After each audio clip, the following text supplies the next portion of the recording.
جہاں بیت اللہ شریف واقع ہے وہاں ایک نیکی کا ثواب 1,00,000 نیکیوں کے برابر ہے. ایک نیکی کا ثواب 1,00,000 نیکیوں کے برابر ہے. اور پھر بیت اللہ شریف ہے جو اس کا حج بھی فرض کیا گیا ہے، لیکن بیت المقدس کا حج فرض نہیں کیا گیا، حالانکہ ہے وہ بھی قبلہ، ہے وہ بھی قبلہ، ہے یہ بھی قبلہ، لیکن اس کی افضلیت یہ ہے بیت اللہ شریف کی کہ اللہ نے بیت اللہ شریف کا حج فرض کیا. امتیاز بیت اللہ شریف کا یہ بھی ہے ومن دخلہ کان آمنا، اللہ فرماتا ہے جو حرم شریف میں داخل ہو گیا وہ امن والا بن گیا. آپ بیان فرماتے ہیں، بخاری کی حدیث ہے کہ حضور علیہ السلام نے ارشاد فرمایا کہ ایک عمرے سے دوسرا عمرہ، یعنی ایک عمرہ کر لیا پھر جب دوسرا عمرہ کیا، فرمایا درمیان میں جتنے بھی گناہ تھے اللہ تعالیٰ نے ایک عمرے سے دوسرے عمرے کو گناہوں کا کفارہ بنا دیا ہے. یعنی اللہ رب العزت ہے جب وہ شفاعت کر سکتا ہے کیونکہ اس کی تعظیم کی گئی، اس کے ساتھ محبت کی گئی، اس کو بوسہ دیا گیا. تو جب نبی کریم علیہ السلام کا نام آئے، نام نامی اس میں گرامی آئے محمد صلی اللہ علیہ وسلم، ان کا نام نامی اس میں گرامی چوم کر آنکھوں کے ساتھ لگانے کے ساتھ کیا نبی کریم علیہ السلام شفاعت کر کے جنت عطا نہیں کروائیں گے؟ اس سے پتہ یہ چلا کہ جو بندہ گناہوں سے پاک ہو اس سے دعا کروانی چاہیے، اس کے پاس جانا چاہیے، اس سے دعا کروانی چاہیے. یوں کہہ لے جو متقی ہے، پرہیزگار ہے، تقویٰ جس کا شعار ہے اور اللہ اللہ وہ کرنے والا ہے، اس کے پاس جانا بھی چاہیے، اس سے دعا بھی کروانی چاہیے، کیونکہ تقوی کے ذریعے وہ گناہوں سے دور ہو گیا، اور جو گناہوں سے دور ہو جاتا ہے اس سے دعا کروانا اس حدیث سے ثابت ہے. گویا کسی اللہ والے کے پاس جا کے اس سے فیض حاصل کرنے کا طریقہ ایک یہ بھی ہے کہ اس کی بارگاہ میں جاؤ، ادب اور احترام کے ساتھ جا کے عرض کرو کہ میرے لیے دعا کرو کیونکہ اللہ نے تجھ پہ فضل فرمایا ہے، تو دعا کرے گا تو اللہ مجھ پہ بھی فضل فرما دے گا. اگر بیت اللہ شریف کے حوالہ سے اپنی گفتگو کا آغاز کروں تو تفسیر خازن میں موجود ہے کہ ایک بار یہودیوں نے کہا تھا کہ ہمارا قبلہ یعنی بیت المقدس وہ بیت اللہ شریف سے زیادہ افضل ہے، یعنی بیت المقدس بیت اللہ سے زیادہ افضل ہے. ان سے پوچھا گیا کہ تم بیت اللہ سے بیت المقدس کو افضل کیوں کہتے ہو، اس کی وجہ کیا ہے؟ تو وہ کہنے لگے اس کی وجہ یہ ہے کہ بیت اللہ شریف ہے جو یہ پرانا نہیں ہے بلکہ بیت المقدس پرانا ہے. دوسری انہوں نے بات یہ کہی کہ بیت المقدس ہے جو یہ کیا ہے، یہ تمام نبیوں کا قبلہ رہ چکا ہے، جتنے بھی نبی تشریف لائے ان سب کا قبلہ بیت المقدس ہے، اس لیے یہ افضل ہے. تو اس وقت قرآن کریم کی آیت کریمہ نازل ہوئی کہ ان اول بیت وضع للناس للذی ببکۃ مبارکا وہدی للعالمین. اللہ رب العزت نے ارشاد فرمایا کہ بے شک سب سے پہلا گھر فرمایا وہ مکے میں ہے، وہ مکے میں ہے، بڑی برکت والا ہے اور سارے جہاں کے لوگوں کے لیے ہدایت والا ہے. اس سے کیا پتہ چلا کہ سب سے پہلا جو اللہ کا گھر بنا وہ بیت اللہ بنا. دوسری سے یہ بات پتہ چلتی ہے کہ مبارکن وہ جو بیت اللہ شریف ہے وہ برکت والا ہے، جو وہاں جاتا ہے اللہ اس کو برکتیں عطا فرماتا ہے. تیسری چیز فرمایا ہدی للعالمین، تمام جہانوں کے جتنے بھی لوگ ہیں جس کو ہدایت ملی ہے وہ بیت اللہ شریف سے ہی ملی ہے، وہ بیت اللہ شریف سے ہی ہدایت مل رہی ہے. اور پھر آئیے ذرا سماعت فرمائی کہ سب سے پہلی عبادت کا بیت اللہ شریف. اس کے بعد دیکھیے جہاں بیت اللہ شریف واقع ہے وہاں ایک نیکی کا ثواب 1,00,000 نیکیوں کے برابر ہے. ایک نیکی کا ثواب 1,00,000 نیکیوں کے برابر ہے. اور پھر بیت اللہ شریف ہے جو اس کا حج بھی فرض کیا گیا ہے، لیکن بیت المقدس کا حج فرض نہیں کیا گیا، حالانکہ ہے وہ بھی قبلہ، ہے وہ بھی قبلہ، ہے یہ بھی قبلہ، لیکن اس کی افضلیت یہ ہے بیت اللہ شریف کی کہ اللہ نے بیت اللہ شریف کا حج فرض کیا ہے. پھر اسی طرح اور خصوصی امتیاز بیت اللہ شریف کا یہ بھی ہے ومن دخلہ کان آمنا، اللہ فرماتا ہے جو حرم شریف میں داخل ہو گیا وہ امن والا بن گیا، لیکن بیت المقدس میں یہ چیز نہیں ہے. تو معلوم یہ ہوا کہ بیت اللہ شریف افضل ہے بیت المقدس سے. یہودیوں کا یہ کہنا کہ بیت المقدس افضل ہے بیت اللہ افضل نہیں، اس کا رد اللہ رب العزت نے قرآن کریم کی آیت کہ ان اول بیت وضع للناس للذی ببکۃ مبارکا وہدی للعالمین میں اللہ رب العزت نے ان کا رد فرمایا ہے.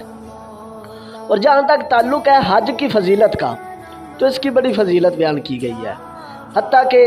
حدیث شریف کے اندر آتا ہے جو بخاری و مسلم میں ہے کہ نبی پاک علیہ الصلوۃ والسلام نے ارشاد فرمایا من حج اللہ فلم یرفس ولم یفسق رجع کیوم ولدتہ امہ. حضور علیہ السلام نے ارشاد فرمایا کہ جو شخص اللہ کی رضا کے لیے حج کرتا ہے، اللہ کو راضی کرنے کے لیے حج کرتا ہے، اور فرمایا دوران حج نہ وہ کوئی بری گفتگو کرتا ہے نہ فحش کلامی کرتا ہے، تو فرمایا وہ واپس اس حال میں اپنے گھر لوٹتا ہے جیسے آج ہی اپنے ماں کے پیٹ سے جنم لیا ہے اس نے۔ یعنی مطلب یہ ہے کہ جیسے آج ہی وہ پیدا ہوا ہے، جیسے کوئی بچہ پیدا ہوتا ہے گناہوں سے پاک ہوتا ہے، تو محبوب کریم علیہ السلام فرماتے ہیں کہ جس نے حج کیا اللہ کی رضا کے لیے، جب وہ واپس گھر پلٹا تو اللہ نے اس کے سارے گناہوں کو معاف کر دیا تھا۔ پھر اسی طرح حضرت سیدنا ابو ہریرہ رضی اللہ تعالیٰ عنہ آپ بیان فرماتے ہیں، بخاری کی حدیث ہے کہ حضور علیہ السلام نے ارشاد فرمایا کہ ایک عمرے سے دوسرا عمرہ، یعنی ایک عمرہ کر لیا پھر جب دوسرا عمرہ کیا، فرمایا درمیان میں جتنے بھی گناہ تھے اللہ تعالیٰ نے ایک عمرے سے دوسرے عمرے کو گناہوں کا کفارہ بنا دیا ہے۔ یعنی اللہ رب العزت اس کے درمیان جتنے گناہ ہوتے ہیں سارے معاف فرما دیتا ہے۔ اور فرمایا والحج المبرور لیس لہ جزاء الا الجنہ، اور فرمایا حج مقبول کی جزا اور کوئی نہیں ہے، حج مقبول کی جو جزا ہے وہ فقط اور فقط جنت ہے، کہ یعنی جس کا حج اللہ قبول فرماتا ہے بدلے میں اللہ اس کو جنت عطا فرماتا ہے، یعنی اتنی فضیلت ہے۔ اور پھر اسی طرح مسند احمد اور ترمذی کے اندر حدیث ہے کہ حضرت ام ماکل سے روایت ہے کہ حضور علیہ السلام نے ارشاد فرمایا عمرۃ فی رمضان تعدل حجۃ، فرمایا ماہ رمضان میں جو ایک عمرہ کرتا ہے اللہ تعالیٰ اس کو حج کا ثواب عطا فرما دیتا ہے۔ اب یہ چھوٹی فضیلت تو نہیں ہے، دیکھیے ماہ رمضان کی کتنی برکتیں ہیں۔ بندہ یہاں عمرے کی نیت سے نکلا تھا، روزہ رکھ کے ماہ مقدس میں عمرے کی نیت سے یہاں نکلا تھا کہ جا کے عمرہ کرتا ہوں، لیکن وہاں اس نے عمرہ کیا تو اللہ نے حج کا ثواب عطا فرما دیا۔ حضرت عبداللہ بن عمر رضی اللہ تعالیٰ عنہ آپ روایت کرتے ہیں کہ حضور علیہ السلام نے ارشاد فرمایا جب کسی حاجی سے ملو، یعنی کوئی شخص حج کر کے آیا ہے ابھی وہ اپنے گھر تک نہیں پہنچا، تم نے اس کا پہلے استقبال کیا، تو فرمایا جب تم اس سے ملو ایک تو سلام کرو، نمبر 2 فرمایا اس سے مصافحہ کرو، نمبر 3 فرمایا اس سے اپنی بخشش کے لیے دعا کرواؤ۔ بولو حضرت سبحان اللہ۔ فرمایا اپنی بخشش کے لیے دعا کرواؤ۔ یا رسول اللہ اس کی وجہ؟ فرمایا فَإِنَّهُ مَغْفُورُ اللَّهُ، کیونکہ اللہ نے اس کو بخش دیا ہے، اس سے دعا کرواؤ، اللہ اس کی دعا کو قبول فرما لے گا۔ اب دیکھیے گا اس حدیث پر تھوڑا غور کیجئے کہ فرمایا حاجی سے دعا کروانی ہے، کیوں؟ فرمایا کیونکہ وہ بخشا ہوا ہے، گناہ اس پر کوئی نہیں رہا، وہ بالکل گناہوں سے پاک ہے، اس سے دعا کرواؤ اللہ قبول فرمائے گا۔ اس سے پتہ یہ چلا کہ جو بندہ گناہوں سے پاک ہو اس سے دعا کروانی چاہیے، اس کے پاس جانا چاہیے، اس سے دعا کروانی چاہیے۔ یوں کہہ لے جو متقی ہے، پرہیزگار ہے، تقوی جس کا شعار ہے اور اللہ اللہ وہ کرنے والا ہے، اس کے پاس جانا بھی چاہیے، اس سے دعا بھی کروانی چاہیے، کیونکہ تقوی کے ذریعے وہ گناہوں سے دور ہو گیا، اور جو گناہوں سے دور ہو جاتا ہے اس سے دعا کروانا اس حدیث سے ثابت ہے۔ گویا کسی اللہ والے کے پاس جا کے اس سے فیض حاصل کرنے کا طریقہ ایک یہ بھی ہے کہ اس کی بارگاہ میں جاؤ، ادب اور احترام کے ساتھ جا کے عرض کرو کہ میرے لیے دعا کرو، کیونکہ اللہ نے تجھ پہ فضل فرمایا ہے، تو دعا کرے گا تو اللہ مجھ پہ بھی فضل فرما دے گا۔ اس حدیث سے عقیدہ اہل سنت بڑا نکھر کے سامنے آ رہا ہے۔ پھر اسی طرح ابن ماجہ کے اندر حدیث ہے اور صحیح ابن حبان کے اندر حدیث ہے۔ حضرت ابو ہریرہ بیان فرماتے ہیں رضی اللہ تعالیٰ عنہ کہ حضور علیہ السلام نے ارشاد فرمایا الحجاج والعمار وفد اللہ، فرمایا حجاج اور عمار یعنی حاجی اور عمرہ کرنے والے، فرمایا وفد اللہ، فرمایا اللہ کے مہمان ہیں۔ حاجی اور عمرہ کرنے والے، فرمایا وفد اللہ، یہ اللہ کے مہمان ہیں، اور فرمایا ان دعوہ اجابہم، فرمایا اگر وہ دعا کریں تو اللہ ان کی دعا کو قبول فرماتا ہے، اور فرمایا وَإِنِ اسْتَغْفَرُوهُ غَفَرَ لَهُمْ، فرمایا اگر وہ کسی کے لیے استغفار کرے، بخشش کی دعا کرے تو اللہ تعالیٰ اس کو معاف بھی فرما دیتا ہے۔ اب دیکھیے اس حدیث کو آسان کر کے سمجھاؤں تو وہ اس طرح ہے کہ حضور علیہ السلام نے فرمایا کہ حج کرنے والے اور عمرہ کرنے والے یہ اللہ کے مہمان ہیں۔ اس کے بعد فرمایا اگر وہ دعا کریں تو اللہ قبول فرماتا ہے، وہ استغفار کریں کسی کے لیے تو اللہ قبول فرماتا ہے۔ اس کا مطلب یہ ہے جب ہمارے گھر کوئی مہمان آتا ہے تو ہم اس کی میزبانی کیسے کرتے ہیں؟ ہم اس کی میزبانی کیسے کرتے ہیں؟ بتاؤ جی کیا کھانا ہے، کیا پینا ہے،